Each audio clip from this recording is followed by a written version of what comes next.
Silence dans la salle. Le tribunal du football est ouvert. Aujourd'hui, nous ne jugeons pas des nations. Nous ne jugeons pas des réputations. Nous ne jugeons pas des émotions. Nous jugeons 2 quarts de finale de la Coupe d'Afrique des Nations 2025, 2 matchs à haute tension, 2 affiches fratricides, 2 rencontres qui ont fait parler, et parfois beaucoup trop parler. Le premier, Mali contre Sénégal. Le second, Maroc contre Cameroun. Le tribunal va analyser, froidement, factuellement, footballistiquement. Sans passion, sans drapeau et sans théorie du complot. Car ici, une seule loi prévaut, la loi du football. Ouvrons le premier dossier, Mali contre Sénégal. Quart de finale, joué à Tanger. Le contexte est simple, 2 frères, 2 écoles de football très proches, 2 équipes construites sur l'intensité, le pressing et la puissance athlétique. Mais il y a une différence fondamentale. Le Sénégal est le champion d'Afrique en titre, une machine à gagner. Le Mali, lui, est en quête de cette reconnaissance continentale suprême. Ce quart de finale n'était donc pas juste un match, c'était une véritable épreuve de maturité pour les Aigles. Commençons par les faits, les seuls qui comptent vraiment. Score final, Sénégal 1, Mali 0. Le but a été marqué en première mi-temps par Iliman Ndiaye. Les faits marquants de ce match, le carton rouge pour Yves Bissouma après un 2e jaune. Et surtout, les nombreux arrêts décisifs du gardien malien, Djigui Diarra, après son erreur initiale. Mais un score seul ne raconte jamais toute l'histoire. Alors, plongeons dans l'analyse. Le but sénégalais. Il naît d'une erreur manifeste du gardien malien. C'est un fait. Mais la question que le tribunal se doit de poser est la suivante. Est-ce une erreur isolée ou une erreur provoquée?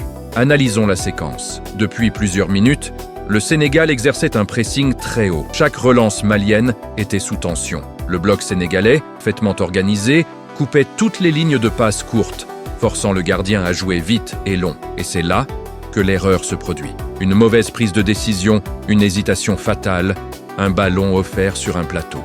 Iliman Ndiaye, en grand joueur qu'il est, a fait ce qu'il fallait faire. Il a puni immédiatement.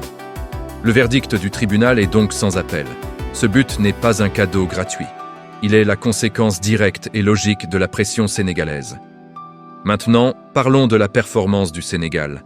Les Lions de la Teranga n'ont pas écrasé le Mali, loin de là. Mais ils l'ont contrôlé. On a vu un bloc défensif incroyablement compact, une discipline tactique de fer, une gestion parfaite du tempo du match et surtout, cette expérience des grands rendez-vous qui fait toute la différence. Le Sénégal a joué comme une équipe qui sait comment gagner sans jamais vraiment se mettre en danger. C'est une force. Cependant, le tribunal note aussi quelques points faibles. Très peu de créativité offensive, peu de prise de risque après l'ouverture du score. C'est un football de gestion, efficace, mais pas un football de démonstration. Le tournant du match, c'est bien sûr l'expulsion d'Yves Bissouma. Un 2e carton jaune pour une faute totalement inutile, dans une zone du terrain qui n'était absolument pas dangereuse. C'est un manque de maîtrise émotionnelle flagrant. À ce niveau de compétition, un joueur cadre, un leader technique, doit savoir se retenir. Le verdict du tribunal est donc très clair. La décision de l'arbitre est totalement justifiée. Le Mali s'est tiré une balle dans le pied tout seul. Malgré tout, il faut saluer la réaction du gardien malien, Djigui Diarra. Après son erreur qui coûte le but, il est devenu, paradoxalement, le meilleur joueur de son équipe. Des arrêts réflexes incroyables, des sorties autoritaires, une présence mentale remarquable pour ne pas sombrer. Sans ces parades, le score aurait été bien plus lourd. Le tribunal reconnaît donc que le Mali ne s'est pas effondré. Il s'est battu jusqu'au bout, avec ses armes et à 10 contre 11. Verdict final pour ce premier dossier, Mali contre Sénégal.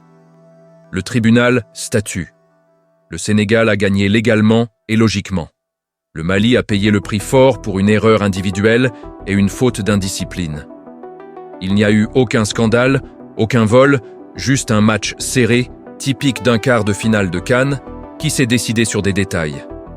La victoire du Sénégal est donc logique, bien que courte. Passons maintenant au 2e dossier, tout aussi brûlant, Maroc contre Cameroun, à Rabat. Le contexte était électrique.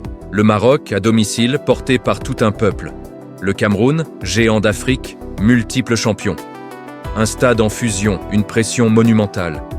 Et surtout, cette rumeur qui a enflé juste après le match, sur les réseaux sociaux et ailleurs, le Cameroun a été volé.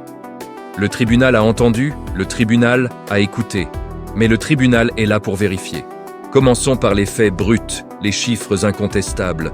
Score final, Maroc 2, Cameroun 0. Et une statistique clé, une seule, qui résume presque tout. 0. 0 frappe cadrée pour le Cameroun.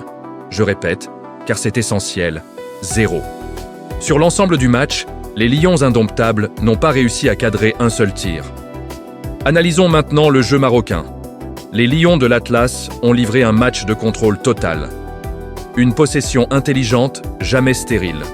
Un bloc positionné mi-haut qui a empêché le Cameroun de développer son jeu. Un pressing parfaitement coordonné et des transitions offensives, rapides et tranchantes. Pour faire simple, le Maroc a complètement étouffé le Cameroun du début à la fin. Le premier but à la 26e minute. Un corner tiré par Achraf Hakimi, une déviation au premier poteau et Brahim Diaz qui conclut de près. Analysons cette action. C'est une phase sur coup de pied arrêté qui a clairement été travaillée à l'entraînement. Les appels sont synchronisés, le timing est parfait. En face, la défense camerounaise est passive, spectatrice. Le verdict est simple. Le but est parfaitement valable. Il n'y a absolument aucun doute là-dessus. Et il faut parler du facteur décisif de ce match et de ce tournoi pour le Maroc, Brahim Diaz. 5 buts en 5 matchs, c'est impressionnant. Mais au-delà des stats, c'est sa justesse technique, son sang-froid dans la zone de vérité et son intelligence de placement qui font la différence. Ce n'est pas un joueur qui fait du bruit pour rien, c'est un joueur qui prend des décisions, les bonnes décisions. Maintenant, le grand problème, la performance du Cameroun. Le tribunal ne peut pas détourner le regard. L'équipe a été stérile offensivement, lente dans la construction, terriblement prévisible dans ses attaques et au final, incapable de se créer le moindre danger. Je le redis, aucune frappe cadrée, aucune occasion nette. La question clé que le tribunal pose est donc la suivante. Comment peut-on sérieusement parler de vol quand on n'attaque pas? Pour être complet, examinons l'arbitrage. Le tribunal a analysé chaque action litigieuse évoquée après le match. Résultat, pas de pénalty évident oublié pour le Cameroun, pas de carton rouge injustifié contre eux, pas de but qui aurait été refusé à tort. Les décisions de l'arbitre ont été cohérentes. Il n'y a eu aucune erreur majeure qui aurait pu changer le cours du match. Alors, parlons de ce mythe du Cameroun volé. Le tribunal tranche ici sans aucune émotion. On ne se fait pas voler un match quand on ne tire pas au but. On ne se fait pas voler quand on ne cadre aucune frappe. On ne se fait pas voler quand on ne domine pas son adversaire, et encore moins quand on subit son jeu pendant 90 minutes. La frustration est une émotion compréhensible, mais ce n'est pas une preuve. Le verdict est donc clair. Le Cameroun n'a pas été volé. Il a été dominé. Point.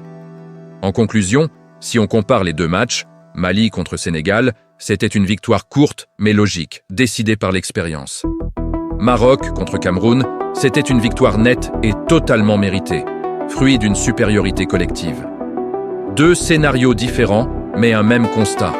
À ce niveau de compétition, les détails et la performance sur le terrain décident de tout. Le verdict général du tribunal du football est donc le suivant. Le Sénégal s'est qualifié grâce à son expérience et sa solidité. Le Maroc a gagné par sa supériorité technique et tactique.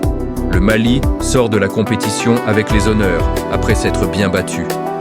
Le Cameroun, lui, sort sans aucun argument offensif à présenter. Il n'y a eu aucun complot, aucune injustice majeure. Seulement le football, dans ce qu'il a de plus exigeant. Ici, au tribunal du football, on ne juge pas les noms, on ne juge pas les réputations, on juge les matchs. Et quand le terrain parle aussi clairement, toutes les théories du complot doivent se taire. L'audience est levée. Merci de nous avoir suivis. N'oubliez pas de vous abonner pour ne rien manquer de nos prochaines analyses. À très bientôt.